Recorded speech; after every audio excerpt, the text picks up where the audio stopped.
Last year's Puma Deviate Nitro 2 was my shoe of the year. And for 2024, Puma didn't mess with a good thing. This is the Puma Deviate Nitro 3, and it's time to take it for a run.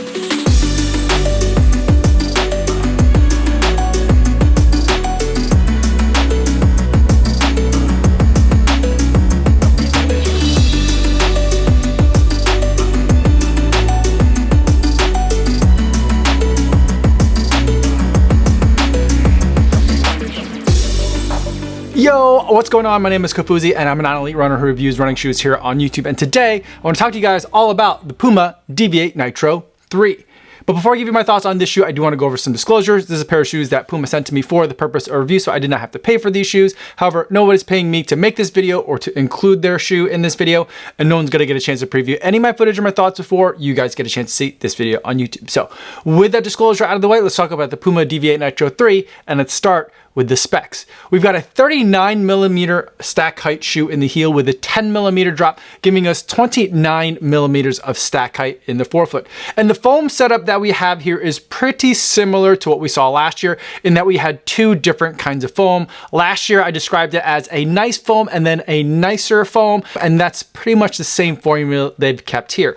In this heel area, they've got the Nitro foam, which is a nitrogen-infused supercritical foam that Puma uses throughout the line in its daily training product. And on the top layer, we have kind of what's the old version of the Nitro Elite foam.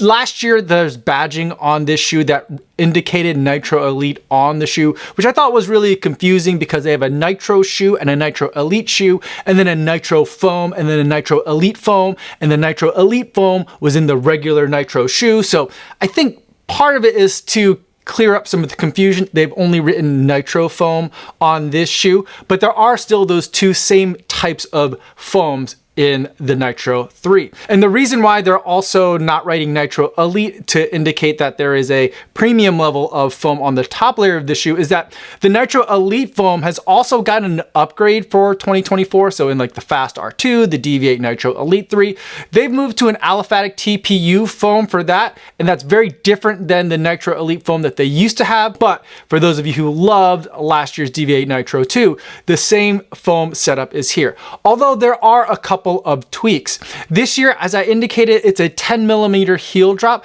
and last year it was a different drop. Now the website does indicate that it's a 6mm heel drop in last year's shoe, but recent documentation that I've gotten from Puma indicates that last year's was an 8mm shoe, but whether it was 8 or 6, now it is a 10mm heel drop shoe. And the other change that there seems to be here, and I don't know if it's just cosmetic or if it's something that's going to be a little bit more impactful, is that it looks like there's more Nitro foam, like the regular Nitro foam. So nice versus nicer, there's more nice. Last year's, if we take a look at that, and you could see it really clearly with the coloration of my last year's Deviate Nitro 2, the nicer foam was in this colored color, and then the nice foam, the Nitro foam, ended kind of in the midfoot. And you could still see that it extended a little bit and you were landing on it in the forefoot, but it seemed like there was a wedge of Nitro foam in the back, and then the front half was predominantly the nicer foam. And this year, if you look really closely at it, it looks like that Nitro foam keeps extending a little bit further up all throughout the length of the shoe. So it seems to me like there's a little bit more of that Nitro foam that you're landing on, but you still do have a really big layer of that nicer foam, last year's Nitro Elite foam, that's sitting on top of it. And in between those two layers, we have a power plate. Last year's power plate was a carbon infused plate. This year's also carbon infused. Moving to the outsole, we have an updated outsole pattern that I feel like is fresh and modern. Last year's outsole pattern was definitely very functional. Both years have Puma grip outsole rubber material on there, which is very durable and also very grippy. But last year's pattern seemed very kind of dated. Every time I see kind of this almost like infinity symbol style of outsole pattern, it feels very kind of like old Brooks shoe to me. The other notable thing about the outsole while we're down here is that the opening for where you could see the window into the power plate is a little bit bigger and longer in this year's Deviate Nitro 3. So for those of you for whom rocks getting stuck in the bottom of your shoe is always a problem, it's definitely going to be a rock magnet for you guys. Moving to the upper, we have a very comfortable update here in the engineered knit. It's a lot softer of a material and it's more breathable as well. The fit between last year and this year both seem to be very similar. Both are true to size, although I will say that I feel like the fit on the Deviate Nitro 3 is just a bit more snug. So if you are the type of person that sometimes bumps up to the next half size, I'm gonna recommend for you guys to bump up half a size on this one, especially if you're gonna be using this shoe for more of your long runs. In those instances when you're in the shoe for a couple of hours and your foot swells a little bit more, you're gonna be thankful for a little bit of extra room. But otherwise, a lot of the setup here is very similar to what we saw last year, a very minimal tongue and a moderate amount of padding all throughout the heel cup and in the back of the shoe. There is an interesting new design flourish this year. There is a plastic kind of vestigial tail fin that's on the back here, reminiscent of the tail fin we saw in the Fast R2.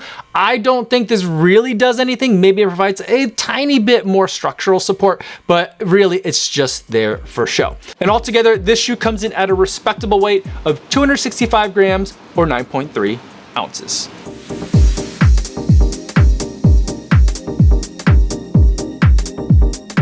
Now that we've talked about what this shoe is like on paper, let's talk about what happens when you get it on the road. And I think the overall summary is that Puma did not ruin a good thing here in the Deviate Nitro 3. There are some minor tweaks to improve the shoe, but it's an evolution, not a revolution. And what I mean by that is that I think it's gonna be good for daily training miles, especially if you like your shoes a little bit on the firmer, more responsive side.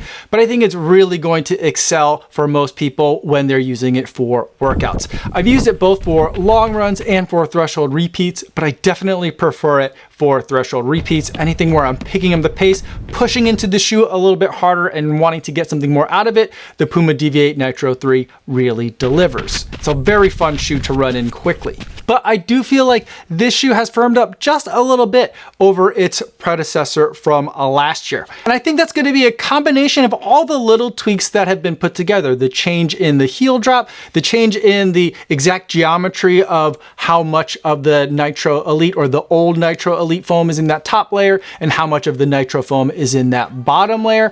And with the tweaks to the power plate, I think all those things are doing little things that add up to a slight extra layer of firmness, which for long runs isn't as desirable, but for workouts is really fun and exciting.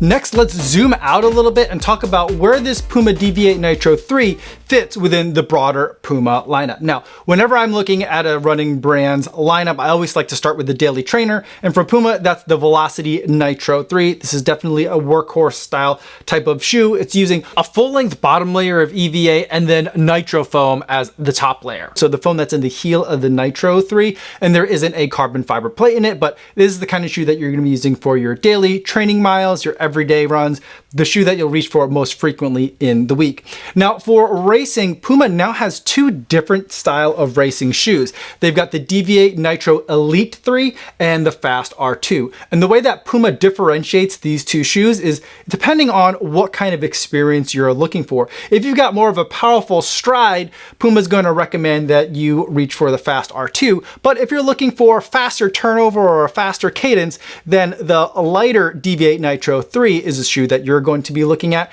Both of them have the same foam, the aliphatic TPU, that new Nitro Elite foam, and a carbon fiber plate. Personally, I prefer the Fast R2, and so for me in a lineup, that's where this shoe would go. And the Deviate Nitro 3, as that training companion or that tempo shoe or workout shoe, comes in right in between these two shoes. So anything that you want to go a little bit faster than your daily training, but maybe not so aggressive that you'll reach for your carbon plated racer, that's when you're going to reach for the Nitro Elite 3. Now for the max cushion side, there is the magnified Nitro from Puma. I haven't had a chance to test that one yet, but one of the shoes that I have tested from Puma that I think also could fit really well into the max cushion space is the Forever Run Nitro. This uses two different kinds of Nitro foam. So the Nitro foam that we've been kind of talking about in all of these shoes, in the Velocity and in the Deviate Nitro 3 in that heel portion, but it also uses it as a softer Nitro foam, which is this blue foam that you can see through these little holes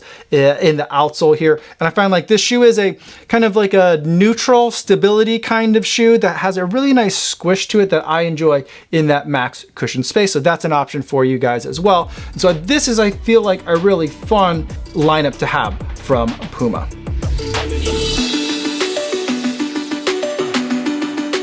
Now let's wrap up the video with the buying guide, and then we'll also discuss some alternatives you may want to consider. I think this is an excellent shoe for workouts and for running fast. I do think that a lot of people are going to find this shoe very excellent for running their marathons. And I do think, on the other hand, some people are going to love this shoe for daily training. So I think that by the end of the year, we're going to find that the Deviate Nitro 3 is definitely one of the best in its class. But the other thing to keep in mind is that the Deviate Nitro 2 is still a really excellent shoe and not incredibly different than the Deviate Nitro 3. So while the Deviate Nitro 3 does retail now at $160, and I do think that is a fantastic price, see if you can find any discounted pairs of the Deviate Nitro 2. I was able to find it in women's and in men's wide on the Puma website for $128, and that's an absolute steal. I don't see any for the regular width in men, but maybe you can find it from your favorite local running retail specialty store. Pick that one up, and then when you're ready, then you can upgrade to the Deviate Nitro 3. But if you are looking at some of the competition, there's two shoes that I really think that you should also be looking at. The first one is going to be from Saucony, and that's the Endorphin Speed 4. This is also one of the best in the class of shoes that you could use for workouts or for a little bit of daily training. This uses all premium racing level foam, but it does have a nylon plate in it, so perhaps not as rigid as the power plate that's in the Deviate Nitro 3. I do find that the Endorphin Speed 4 is a little bit better at long runs and everyday paces, whereas the Deviate Nitro 3 is going to be a little bit better for workouts. The Endorphin Speed 4 retails though at $170, so it's $10 more expensive. Also coming in $10 more expensive than the Deviate Nitro 3 is the next alternative, and that's going to be from Asics. That's the Magic Speed 4. Again, another one of the top examples in this class. This has daily training foam and then a insert in the forefoot of Premier racing foam up top, and it has a carbon fiber plate. So a very similar setup on paper than what we're seeing in the Deviate Nitro 3. I do find that compared to, I guess, all three of these shoes together, I think that this shoe's kind of in the middle, in between the Deviate Nitro 3 and the Endorphin Speed 4, whereas I feel like the Endorphin Speed 4 is the softest and most forgiving of the shoes, and the Deviate Nitro 3 is perhaps the fastest and most aggressive of the shoes. And I feel like the Magic Speed 4 is kind of in the middle. It's a little bit firmer than the Endorphin Speed 4 is when it comes to daily training miles, but it's a little bit less aggressive than the Deviate Nitro 3 when it comes to workouts. So the best shoe for you amongst these three is really going to depend on exactly what kind of experience and what kind of runs you're looking to use the shoe for. So those are my thoughts on the Deviate Nitro 3. Let me know in the comments if you have any other questions about this shoe or any of the shoes that I talked about today, or better yet, stop by the live stream that I do Mondays and Thursdays over on the Kofuzi Run Club channel. I'd love to talk to you guys over there in the chat. That's all I have for today, everybody. Thanks so much for making it all the way to the end of this video. Hopefully you guys are staying safe out there on your runs, and I'll see you in the next one. Yo, what's going on?